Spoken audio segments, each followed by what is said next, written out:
There are plenty of products out there that promise to make your tech experience more reliable, more powerful, or more just high quality and much gooder in general. And while many of them do exactly that, there's still plenty of snake oil out there that's about as effective as those supplements they sell on late night television. So let's go through 3 kinds of straight up useless tech you really should be avoiding.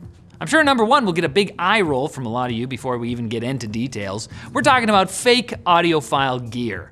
To be clear, we're not trying to pick on folks who are serious about sound. Higher quality headphones, amplifiers, and DACs do make a real difference in audio quality. But unfortunately, there are many products that sound cool without actually sounding cool. It's a pun.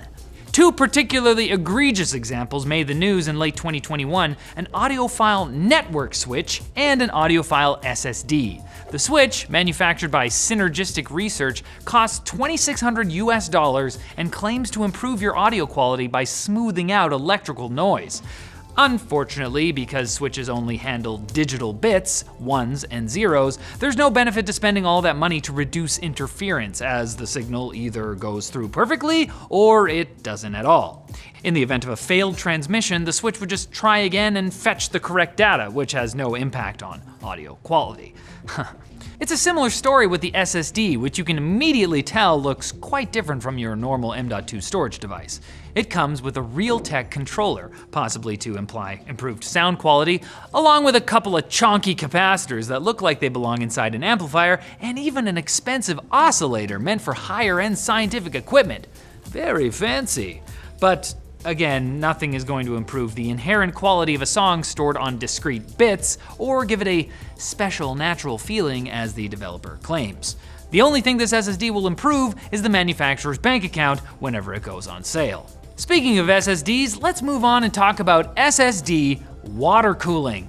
Yeah, you might have noticed that many motherboards these days include small passive heat sinks for M.2 SSDs, and some SSDs even come with their own. You know, fair enough, SSDs do get hot, and it's a positive for them to receive adequate cooling. But the key word here is adequate. You see, SSDs only suffer performance and endurance problems when they're facing temperature extremes, either hot or cold. Fortunately, you can usually keep your SSD in an acceptable temperature range simply by ensuring your case has good airflow and isn't being choked by dust or a scorned lover. And yeah, you might want a little heatsink on there if you're dealing with warm ambient temperatures.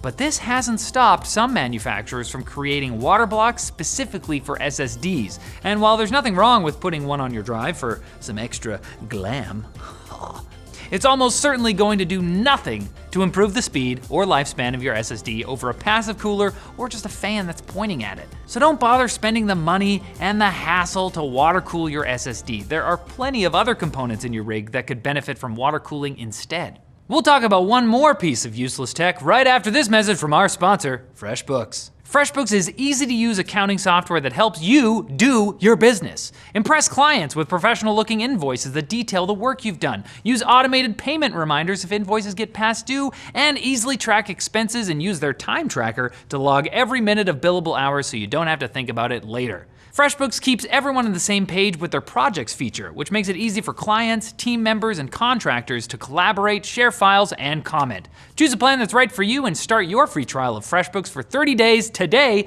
no credit card required, at freshbooks.com/techquickie. Finally, let's talk about one kind of item you may have been tempted to buy during the GPU shortage: low-end graphics cards. You know, the ones like the NVIDIA GT 730 that take up one slot, might have one dinky little fan, and don't even have an X anywhere in the name. Seriously though, the only real reason to get one of these guys is if you need an extra video out, and even then, it's cheaper just to get a USB to HDMI dongle.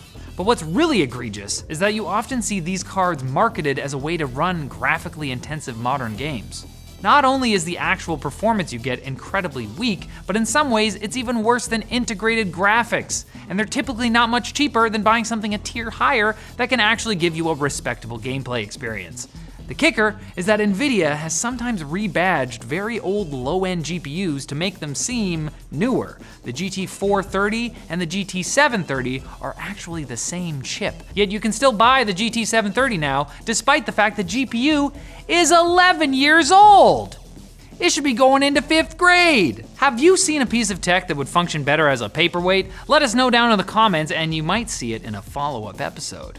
Now, if you'll excuse me, I'm off to buy an overclockable power supply. I really just want to crank it out. Yeah, get the vroom vrooms going, you know?